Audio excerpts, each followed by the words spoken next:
I hate to admit this so publicly on the internet, but our garden last year was such an embarrassment. But I'm pleased to say that this is what it looks like now. And the best part of this transformation is that we did this all by ourselves and on quite the reasonable budget. So I guess I should show you what I've been up to this summer in the garden. But before I do that, let me show you how far we had to come last year to get to this point. Last year's transformation started with the patio. I removed all of these wooden click-together decking tiles to uncover a beautiful Victorian tiled patio. Unfortunately, this was in a weird L shape and surrounded by broken concrete, so we had to fix that pretty quickly. I decided to do this by first creating a barrier for all of the gravel I was going to use. I picked up some rocks and placed them all the way along the edge to create this mini wall. With that in place, we were able to get started on the gravel, so we laid down some membrane, some sand,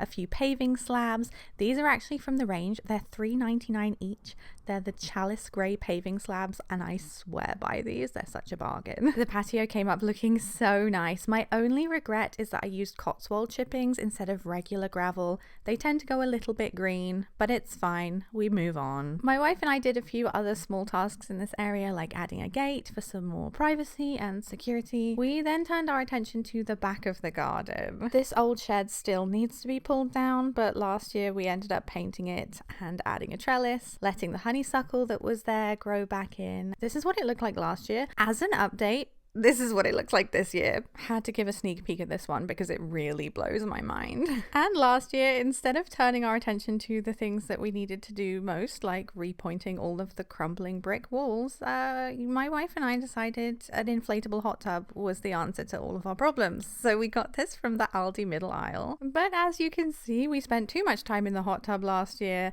and not enough time tending to the garden because it's not looking that good.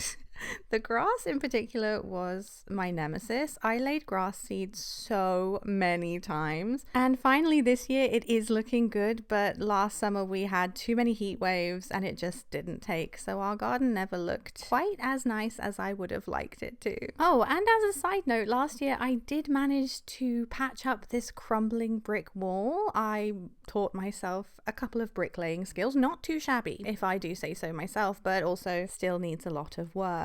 All of this is to say that despite the fact that our garden started out as an embarrassing, unusable mess, by the end of the summer we were able to use the space and we had an amazing time in the garden. However, this year I'm making my dream garden a reality and I'm stepping it up. So you'll have to follow along to find out more.